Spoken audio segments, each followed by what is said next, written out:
He is Chris Webber. How are you, C-Web?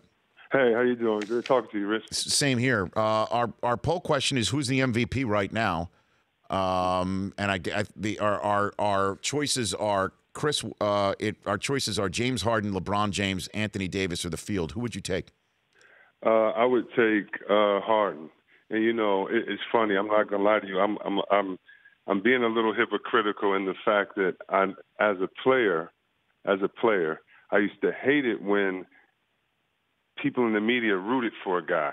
I thought it was very unprofessional. Even if the story was as crazy as, say, Steph when they won 73 games and he won it unanimously. But I won't say that I'm rooting, but I'll say this: I don't think we've ever had an MVP come in second 3 years in a row with the type of basketball we've seen, whether it's the 73 win team with Golden State, whether it was Westbrook averaging a triple-double. I mean, historic things have had to happen for Harden not to win. Actually, the players voted him as the MVP the first time Steph won. So, I'm not rooting for him, but after all those years, it's great to see him be this consistent and still be kind of the forerunners. But LeBron we've seen he's really the MVP every year as well. Yeah, I mean, it's going to be tough, but maybe it's just as simple as you just pointed out, he's come close, and he's also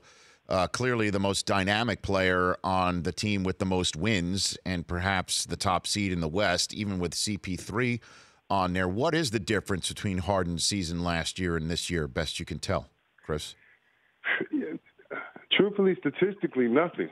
The only difference is he has Chris Paul, who helps with leadership at the end and helps, do some things there at the end. As far as his game, maybe he's learned a little bit of leadership. Maybe he's better in the fourth quarter, but really his problems happen in the playoffs, so we won't see until then. But, I mean, let's just think about this. He broke the franchise record for points with 60 points for Houston, but that wasn't enough. In that same game, he's the first player ever, probably besides Wilt, because they just didn't take the stats. But the first guy ever we took the stats with that had 60 and a triple-double in NBA history. And it's just amazing. I mean, by far, he and Durant, to me, are the best offensive players. Got to put Curry up there in this league. And, he has highlights. He's just really fun to watch. I think he fills all the boxes as far as the MVP: entertaining, fun, team winning, and has a story and all that good stuff. So how is Houston built to beat Golden State? I mean, let's just get right down to brass tacks here. People kind of laughed at me, I think, All-Star, when someone asked me, could Houston beat Golden State? I wouldn't bet my money on it, but I do think Houston can beat Golden State. I think they're built for a team like that. What do I mean? They're all like-sized. So that means now they can switch. Like when we played it in Sacramento, we loved it if you got into a running game with us. It made it look like maybe we weren't playing D because you scored 4 more points a game, but you took 7 more shots a game, and we wanted you to get into that running game with us. And so most times Golden State has won the game even before it started because most teams don't even know how to play that pace, or they don't have the guys with the skill set. Well, Houston does, and they have a guy that can handle the mid-range in Chris Paul. They have defenders, whether it's Ariza, whether it's Gordon, whether it's any of these guys, they can all switch and, they can play fast. And Capella can switch out. He can dominate inside by just doing the pick and roll. And then you have Harden. So, yeah, I think that if they stay focused, they can. But I also think that we're going to see a crazy upset in the playoffs because everybody's looking forward to the next round. There's some good teams on the West, and I think that, you never know what's going to happen in that second round. So identify one for me. Portland? I mean, no one talks about Damian Lillard. Nobody. Coast to coast. And because he doesn't even have anybody on his team, he's kind of cursed with that West Coast curse, meaning that, games come on at 10 o'clock, 10:30, and if you don't have a great team, nobody's watching. I think if Denver, gets in, you never know. But I just, you never know with San Antonio. All the, maybe so-called fake drama going on over there just because it's the first time we've heard it's been a problem in San Antonio. I don't know if it is a problem. And what if Kawhi comes back at the right time? So you just never know. But one thing I hope that we never go to a 1 through 16 seeding in the NBA because it's all cyclical. It's all. But and if you look at right now, the playoffs have started. There's teams the other night, Tuesday, that were in fourth place, but if they lost, they'd be in ninth place that night. So I love the fact that the playoffs have already started and conference games mean something. Well, Chris Webber here on the Rich Eisen Show. You're running counter to what I'm hearing on this show with guests of note. I mean, Wilbon being one, a couple others who were closely associated with the Calvin Murphy the other day said it. That they wished it would be 1 through 16 seed right now, because that would mean Houston versus Golden State would be the finals. You're the first to come on here to say you wouldn't want that. Chris? No, not at all. And I understand everybody has the right to have their opinion. And I've talked to guys too, whether it's Isaiah or Thomas or other Hall of Famers as well, that agree. Just think about this. So now we're going to have the first round be Toronto against the Clippers. You know what type of travel nightmare that will cause? So now it's going to be unfair to that. So now a game against Chicago and Milwaukee doesn't matter. You talk about tanking the season. So now why does that rivalry, what rivalries matter? And then where do you have context for history? All to have a 1 through 16 seeding, so maybe we'll have Houston. Well, let me tell you this. Golden State's not going to have all of their players in 3 years.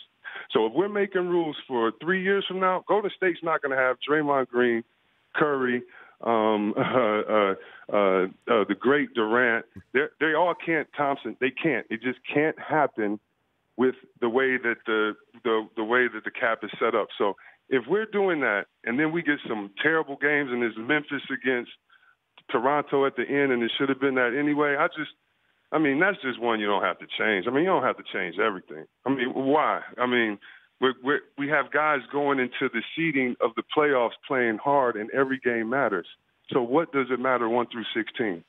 I don't get it. You don't think the Warriors will just look at each other and say, we got a good thing going here, let's all keep hometown discounting our way to championships? You don't think they're going to stick together? It's impossible, man. I hate to ruin the story for everybody. I know, but there's so many stories in basketball. It's impossible for all four of them. Do you know what the luxury tax would be? And by the way, they'll be 4 years older. Mm-hmm. So I don't really, I really don't see that. And there are other good teams. This is not just, the Bulls had, Jordan won 6. Okay, that's 6 years.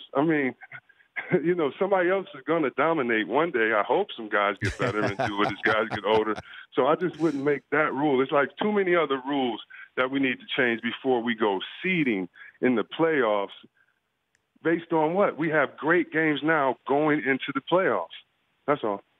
And a couple more minutes left with Chris Webber here. I want to turn the page to college basketball, because Steve Kerr did say that he thinks that players who don't get drafted should be able to return to college basketball, even if they've signed with an agent. Where do you stand on this whole one-and-done situation that I think a lot of people in college basketball, even John Beilein from Michigan was on yesterday, Chris, saying that they're looking to the NBA to fix this thing as opposed to the NCAA? Well, first of all, what a job he's done there with the boys, and job he has done there. Right. And congratulations, yeah, Big Ten champs. I think there are a lot of input that needs to be in. I don't think a 4-person, 5-person board can do it. I think I need input from everyone. Where I would start is that students need health care. Mental health, physical health. There are students that I know, men and women, that are from the age of about 20 to guys that I've went to school with and females I went to school with that are still affected by the injuries or the mental scars of going through certain situations. So that would be one. Number two, the fact that if you help a university during your time there, that you should always be able to go back and graduate. There are many athletes that are in either poor financial positions or would love to go back and finish, but the university they went to, maybe they're tied more to the university through a coach than through their service at the university. So I think you would have to think about that. In no way do I want NCAA to stop. I love the games. I'm excited about the games that are going to happen and the stories. It's the last real time of innocence when you think of a player, because we're going to watch teams that one game winning in the tournament is a championship. It is how you play the game. It's not about whether you win or lose for most teams. that come there. It is about their parents finally getting to see them on a certain level or watch their kids on TV and be proud that all their sacrifice and prayers finally paid off. And for that one moment, it is about seeing like a South Carolina team's coach finally get his just due when, you know, when I would watch and other players would watch, we knew it was just like 4 coaches that would only get praise and the rest of them wouldn't get their praise, like a Huggins or someone else. So for me, I love being part of it, to celebrate the game, to celebrate the people, to celebrate the students. I mean, the bands, Wichita State's band, they're so funky. So it is, you know, but we need to have an honest conversation. And for those that are just, you know, sunshine, rainbows, and don't want to address certain things, you know, so I think that everyone should be part of the conversation, but I think it's such a long conversation that it's hard to have in 1 or 2 segments, because not only can you get misinterpreted, but I think that there are different levels to everything. So paying students or the fact of taking some and putting it in escrow and donating it to students. So, you know, it's certain things to talk about, and I don't think the coaches should be adversely affected. I always hear, well, take it from the coaches. No, I don't think you do that, because they do a great job. I think it's about addressing the system. And I think the quicker you do it, I think everyone just needs to learn. The quicker you address this, you know, I think, you know, people can, you know, move forward. So I just hope the best for the game, and I'm excited about NCAA tournament that's coming up. It's coming up 6 p.m. Eastern Time, Selection Sunday, finally on TBS for the very first time.